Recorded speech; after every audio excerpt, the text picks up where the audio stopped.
Hi friends, welcome back my cooking channel. ಇವತ್ತಿನ ವಿಡಿಯೋನಲ್ಲಿ ನಾವು ಒಂದು ಒಳ್ಳೆ ಟೇಸ್ಟಿಯಾಗಿರೋ ಪಲಾವ್, ಜ್ಯೂಸಿಯಾಗಿರೋ ಪಲಾವನ್ನು ಮಾಡೋಣ. ಹೀರೆಕಾಯಿಯನ್ನು ಬಳಸ್ಕೊಂಡು ನಾನಿಲ್ಲಿ ಒಂದೊಳ್ಳೆ ತುಂಬ ರುಚಿಕರವಾದ ಪಲಾವನ್ನು ಮಾಡ್ತಾಯಿದ್ದೀನಿ. ಸೊ ಬನ್ನಿ ಯಾವ ರೀತಿ ಮಾಡೋದು ನೋಡ್ಕೊಂಡು ಬಿಡೋಣ. ಮೊದಲಿಗೆ ನಾನಿಲ್ಲಿ ಒಂದು ಕಾಲು ಗ್ಲಾಸಷ್ಟು ಅಕ್ಕಿಯನ್ನು ಹಾಕ್ಕೊಳ್ತಾ ಇದ್ದೀನಿ. ಇಂಗ್ರೀಡಿಯೆಂಟ್ಸ್ ಎಲ್ಲ ರೆಡಿ ಇದೆ. ಸೊ ಯಾವ ರೀತಿ ಮಾಡೋದು ಅಂತ ನೋಡೋಣ. ಮೊದಲಿಗೆ ನಾನಿಲ್ಲಿ 1 ಸ್ಪೂನಷ್ಟು ಎಣ್ಣೆಯನ್ನು ಹಾಕ್ಕೊಳ್ತಾ ಇದ್ದೀನಿ. 1 ಸ್ಪೂನು ಎಣ್ಣೆ ಯಾಕಂದರೆ ಮಸಾಲ ರುಬ್ಕೊಳ್ಳೋದಕ್ಕೆ ಉರಿಬೇಕಲ್ವ, ಸೊ ಉರಿಯೋದಕ್ಕೆ ಇಲ್ಲಿ ರೆಡಿ ಮಾಡ್ಕೊಳ್ತಾ ಇದ್ದೀನಿ. ಇದಕ್ಕೆ ನಾನಿಲ್ಲಿ ಚಕ್ಕೆ, ಲವಂಗ, ಮೆಣಸು ಇದನ್ನೆಲ್ಲ ಹಾಕಿ ಹುರ್ಕೊಳ್ತಾ ಇದೆ. ಸೊ ಈ ಟೈಮಲ್ಲಿ ನಾನು ಅವೆಲ್ಲ ಸ್ಕಿಪ್ ಮಾಡಿದ್ದೀನಿ. ಯಾಕಂದರೆ ನಾನು ಗರಂ ಮಸಾಲ ಮಾಡಿಟ್ಕೊಂಡಿದ್ದೀನಿ. ಸೊ ಅದಕ್ಕಾಗಿ ಇಷ್ಟು ಮಸಾಲಗಳನ್ನು ಸ್ಕಿಪ್ ಮಾಡಿದ್ದೀನಿ. ಈಗ ಫಸ್ಟು ಎಣ್ಣೆಗೆ ಹಸಿಮೆಣಸಿನ್ಕಾಯಿ 3 ಹಸಿಮೆಣಸಿನ್ಕಾಯಿ ಜೊತೆಗೆ ನಾನಿಲ್ಲಿ 5-6 ಎಸಳು ಬೆಳ್ಳುಳ್ಳಿ ಮತ್ತು ಗೋಡಂಬಿ 5-6 ಗೋಡಂಬಿ, ಒಂದು ದೊಡ್ಡ ಗಾತ್ರದ ಈರುಳ್ಳಿ ಇಷ್ಟನ್ನು ನಾನು ಹಾಕಿ ಹುರ್ಕೊಳ್ತಾ ಇದ್ದೀನಿ. ಒಂದು ಸ್ವಲ್ಪ ಬಾಡಿಸ್ಕೊಳ್ಳೋಣ ಅಷ್ಟೇ. ಜಾಸ್ತಿ ಗೋಲ್ಡನ್ ಫ್ರೈ ಆಗಬೇಕು ಅಂತೇನಿಲ್ಲ, ಸ್ವಲ್ಪ ಲೈಟಾಗಿ ಹಸಿ ವಾಸನೆ ಹೋಗಬೇಕು ಈರುಳ್ಳಿ ಮತ್ತು ಹಸಿಮೆಣಸಿನ್ಕಾಯಿ ಎಲ್ಲ. ಸೊ ಇಷ್ಟು ಮಾಡಿಕೊಂಡು ರುಬ್ಬಲಿಕ್ಕೆ ರೆಡಿ ಮಾಡ್ಕೊಳ್ಳೋಣ.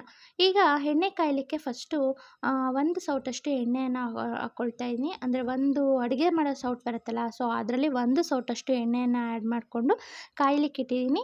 ರುಬ್ಬಲಿಕ್ಕೆ ತೆಂಗಿನಕಾಯಿ ಮತ್ತು ಕೊತ್ತಂಬರಿ ಸೊಪ್ಪನ್ನು ಆ್ಯಡ್ ಮಾಡಿದ್ದೀನಿ. ತೆಂಗಿನಕಾಯಿಯಲ್ಲಿ ಹಸಿ ತೆಂಗಿನಕಾಯಿ ಮತ್ತು ಬಲ್ತಿರೋ ತೆಂಗಿನಕಾಯಿ ಅಂತ ಬರುತ್ತೆ. ಅಂದರೆ ಹಸಿ ತೆಂಗಿನಕಾಯಿ ಅಂದರೆ ಸ್ವಲ್ಪ ಎಳೆ ತೆಂಗಿನಕಾಯಿ ಎಳ್ನೀರಲ್ಲೆಲ್ಲ ಸಿಗುತ್ತಲ್ಲ ಅಂಥದ್ದು. ಸೊ ಅದನ್ನು ಮಾತ್ರ ಹಾಕಿದ್ದೀನಿ. ಬಲ್ತಿರೋ ತೆಂಗಿನಕಾಯಿ ಹಾಕಿಲ್ಲ, ಎಳೆ ತೆಂಗಿನಕಾಯಿ ಹಾಕಿ ರುಬ್ಬಿದ್ದೀನಿ. ಸೊ ಎಣ್ಣೆ ಕಾದ ನಂತರ ನಾನಿಲ್ಲಿ ಒಂದು ಸ್ವಲ್ಪ ಈರುಳ್ಳಿಯನ್ನು ಹಾಕ್ಕೊಂಡಿದ್ದೀನಿ. ಒಂದು ಇಡೀ ಈರುಳ್ಳಿಯನ್ನು ಹಾಕ್ಕೊಂಡಿದ್ದೀನಿ. ಅಂದರೆ ಚಿಕ್ಕದಾದಂಥ ಈರುಳ್ಳಿ ಅಂತಲೇ ಹೇಳ್ಬೋದು. ಬೇಕಿದ್ದರೆ ತರ್ತರಿಯಾಗಿ ರುಬ್ಬಿ ಮಾಡ್ಕೋಬೋದು ಈರುಳ್ಳಿ ಒಗ್ಗರಣೆಗೆ, ಇಲ್ಲಾಂದರೆ ಸಣ್ಣದಾಗಿ ಚಾಪ್ ಮಾಡಿ ಹಾಕ್ಕೋಬೋದು. ಸೊ ನಿಮ್ಗೆ ಯಾವ ರೀತಿ ಇಷ್ಟ ಆಗುತ್ತೋ ಆ ರೀತಿ ಈರುಳ್ಳಿಯನ್ನು ಕಟ್ ಮಾಡಿ ಹಾಕ್ಕೊಳ್ಳಿ.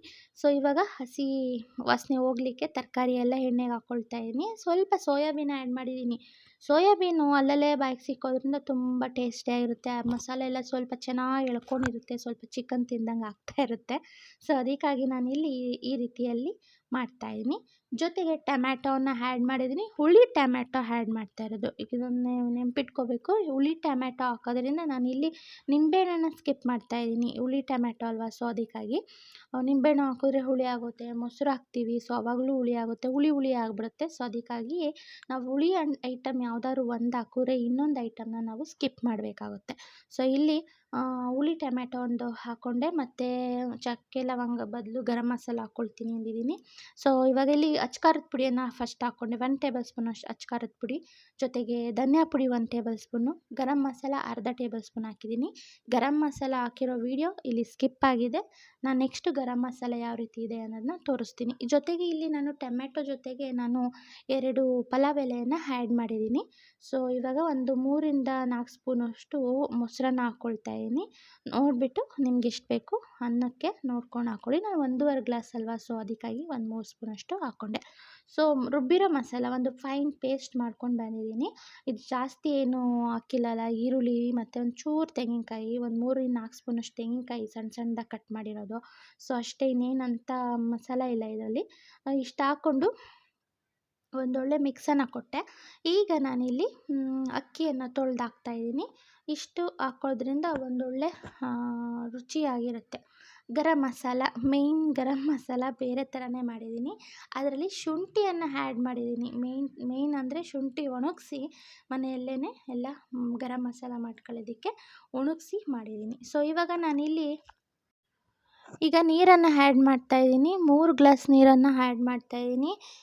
ನಿಮಗೆ ಮೆತ್ತಗೆ ಬೇಕು ಅಂದರೆ ಸ್ವಲ್ಪ ಹೆಚ್ಚಾಗಿ ಹಾಕ್ಕೊಳ್ಳಿ ನೀರು, ಇಲ್ಲ ಸ್ವಲ್ಪ ಹುಡಿಯಾಗಿ ಸ್ವಲ್ಪ ಇದಾಗೇ ಇರಲಿ, ಗಟ್ಟಿಗಿರಲಿ ಅಂದರೆ ಸ್ವಲ್ಪ ನೀರು ಕಮ್ಮಿ ಹಾಕ್ಕೊಳ್ಳಿ. ನಾನಿಲ್ಲಿ ಸ್ವಲ್ಪ ಮೆತ್ತಗೆ ಬೇಕು, 3 ಗ್ಲಾಸ್ ಹಾಕ್ಕೊಳ್ತಾ ಇದ್ದೀನಿ. 3 ಗ್ಲಾಸ್ ಹಾಕೋದ್ರಿಂದ ಯಾವ ಮೆತ್ತಗಿರುತ್ತೆ ಅಂತ ನಿಮ್ಗೆ ಅನಿಸ್ಬೋದು. ಬಟ್ ನಾನಿಲ್ಲಿ ಮಸಾಲೆ ಎಲ್ಲ ಜಾಸ್ತಿ ಇರೋದ್ರಿಂದ 3.5 ಗ್ಲಾಸ್ ಅಷ್ಟೇ ಅಳತೆ ಆಗುತ್ತೆ. ಸೊ ಅದಕ್ಕಾಗಿ ನಾನಿಲ್ಲಿ 3 ಗ್ಲಾಸಷ್ಟು ನೀರನ್ನು ಹಾಕ್ಕೊಂಡಿದ್ದೀನಿ. ಆಮೇಲೆ ಅಕ್ಕಿ ಮೇಲೆ ಡಿಫ್ರೆನ್ಸ್ ಆಗುತ್ತೆ. ಅಕ್ಕಿ ಸ್ವಲ್ಪ ಹೊಸದಾದರೆ ಗಂಜಿ ಆಗುತ್ತೆ, ಹಳೆ ಅಕ್ಕಿ ಆದರೆ ಸ್ವಲ್ಪ ಹುಡಿ ಆಗುತ್ತೆ, ಈ ಥರದ್ದೆಲ್ಲ ಇರುತ್ತೆ. ಸೊ ನಾವು ನೋಡ್ಕೊಂಡು ಹಾಕಬೇಕಾಗುತ್ತೆ. ನಾನು ಸ್ವಲ್ಪ ಹಳೆ ಅಕ್ಕಿ ಹಾಕಿರೋದು, ಸೊ ಅದಕ್ಕಾಗಿ ಸ್ವಲ್ಪ ನೀರು ಎಳೆಯುತ್ತೆ, ಅದಕ್ಕಾಗಿ ಮಸಾಲನೂ ಜಾಸ್ತಿ ಇದೆ. ಅದಕ್ಕಾಗಿ ನಾನೆಲ್ಲ ಸ್ವಲ್ಪ ನೋಡ್ಕೊಂಡು ಮಾಡ್ತಾ ಇರೋದ್ರಿಂದ 3 ಗ್ಲಾಸ್ ಮಾತ್ರ ನೀರನ್ನು ಹಾಕಿದ್ದೀನಿ. ಸೊ ಇದೆಲ್ಲ ಆದಮೇಲೆ ರುಚಿಗೆ ತಕ್ಕಷ್ಟು ಉಪ್ಪನ್ನು ನೋಡಿ ಲಿಡ್ಡನ್ನು ಕ್ಲೋಸ್ ಮಾಡಿದ್ದೀನಿ. ಸೊ 3-4 ವಿಜಿಲ್ ಆಗಲಿ, ತುಂಬ ಚೆನ್ನಾಗಿ ರೆಡಿ ಆಗುತ್ತೆ. ಸೊ ಬನ್ನಿ, ಇಲ್ಲಿ ನಾನೊಂದು ಗಾಜಿನ ಕಂಟೈನರನ್ನು ತೋರಿಸ್ತಾ ಇದ್ದೀನಿ. ಇದಕ್ಕೆ ಹೇರ್ ಟೈಟ್ ಆಗಿರೋ ಒಂದು ರಬ್ಬರನ್ನು ಕೊಟ್ಟಿದ್ದಾರೆ, ತುಂಬ ಚೆನ್ನಾಗಿದೆ. ಆಮೇಲೆ ಥಿಕ್ನೆಸ್ ಆಗಿದೆ, ಹ್ಯಾಂಡಲ್ ಮಾಡೋಕ್ಕೆ ತುಂಬ ಚೆನ್ನಾಗಿದೆ, ಬಟ್ ಕೇರ್ಫುಲ್ಲಾಗಿ ಹ್ಯಾಂಡಲ್ ಮಾಡಬೇಕಾಗುತ್ತೆ. ಇದು ಒಂದು ಸ್ವಲ್ಪ ಲಾಕಿಂಗ್ ಸಿಸ್ಟಮ್ ಚೆನ್ನಾಗಿ ಕೊಟ್ಟಿದ್ದಾರೆ. ಆಮೇಲೆ ಅರ್ಧ ಕೆಜಿ ಹಿಡಿಯುವಂತಹ ಬಾಕ್ಸ್ ಇದು. ಥಿಕ್ನೆಸ್ ಆಗಿ ತೂಕವಾಗಿದೆ. ಇದಕ್ಕೆ ನಾನೊಂದು 2 ತೊಗೊಂಡಿರೋದ್ರಿಂದ ಇದಕ್ಕೊಂದು ಅಚ್ಕಾರದ ಪುಡಿ ಮತ್ತು ಒಂದು ಮಟನ್ ಸಾಂಬಾರು ಪುಡಿಯನ್ನು ಹಾಕಿದ್ದೀನಿ. ಇದೇ ಥರದ್ದು ಸ್ವಲ್ಪ ಒಂದು 2-3 ತೊಗೋಬೇಕು.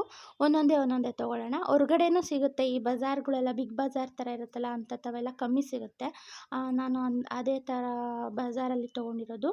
ಆಮೇಲೆ ಆನ್ಲೈನಲ್ಲಿ ಸಿಗುತ್ತೆ, ನೋಡಿಕೊಂಡು ತೊಗೊಳ್ಳಿ. ಇಲ್ಲಿ ಗರಂ ಮಸಾಲಾನ ತೋರಿಸ್ತಾ ಇದ್ದೀನಿ. ಇದೇ ನಾನು ಹಾಕಿರುವಂತಹ ಗರಂ ಮಸಾಲ. ಇದಕ್ಕೆ ಚಕ್ಕೆ, ಲವಂಗ, ಮೆಣಸು, ಏಲಕ್ಕಿ ಒಣಗಿಸಿ ಹಾಕಿರುವಂತಹ ಶುಂಠಿ ಇದೆಲ್ಲ ಹಾಕಿರೋದ್ರಿಂದ ತುಂಬ ಟೇಸ್ಟಿಯಾಗಿದೆ. ಒಂದು ಬಿರಿಯಾನಿ ಮಸಾಲ ಥರನೇ ಇದೆ, ಗಮ್ ಅನ್ನುತ್ತೆ. ಸೊ ಇದಕ್ಕೆ ಅಚ್ಕಾರದ ಪುಡಿ ಮತ್ತು ಅರಿಶಿನ ಪುಡಿ ಹಾಕ್ಕೊಂಡ್ರೆ ಬಿರಿಯಾನಿ ಮಸಾಲನೇ ಸೇಮು.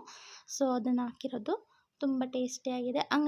ಜೊತೆಗೆ ಈಗ ಇಲ್ಲಿ ಪಲಾವ್ ರೆಡಿಯಾಗಿದೆ. ಜ್ಯೂಸಿಯಾಗಿ ನೋಡ್ಬೋದು, ಎಣ್ಣೆ ಎಲ್ಲ ಮೇಲೆ ತೇಲ್ತಾ ಇದೆ, ಮಸಾಲೆ ಎಲ್ಲ ಮೇಲೆ ತೇಲ್ತಾ ಇದೆ, ತುಂಬ ಟೇಸ್ಟಿಯಾಗಿದೆ, ಮೃದುವಾಗಿದೆ. ಸೊ ಬಿಸಿ ಬಿಸಿಯಾಗಿದೆ ಅಂತಲೇ ಹೇಳ್ಬೋದು. ಹೀರೆಕಾಯಿ ಜ್ಯೂಸಿ ಆಗಿರುವಂತಹ ಪಲಾವ್ ಅಂತಲೇ ಹೇಳ್ಬೋದು. ಸೊ ಬಾಯಲ್ಲಿ ಎಲ್ಲರಿಗೂ ನೀರು ಬರ್ತಾ ಇದೆ ಅಂದ್ಕೊಳ್ತೀನಿ. ಸೊ ಇಷ್ಟ ಆಗಿದೆ ಅಂದ್ಕೊಳ್ತೀನಿ ಫ್ರೆಂಡ್ಸ್ ನಿಮಗೆಲ್ಲ. ಸೊ ಯಾರೆಲ್ಲ ನನ್ನ ಚಾನಲ್ನ ಸಬ್ಸ್ಕ್ರೈಬ್ ಮಾಡ್ದಲೇ ನೋಡ್ತಾ ಇದ್ದೀರೋ, ಸೊ ಅವರೆಲ್ಲ ಸಬ್ಸ್ಕ್ರೈಬ್ ಮಾಡ್ಕೊಂಡು ನೋಡಿ, ಲೈಕ್ ಮಾಡಿ, ಶೇರ್ ಮಾಡಿ ಅಂತ ಹೇಳ್ತಾ ಮತ್ತೊಂದು ಹೊಸ ವಿಡಿಯೋ ಜೊತೆ ನಾನು ಸಿಗ್ತೀನಿ. ಹೋಗಿ ಬರೋದಾ?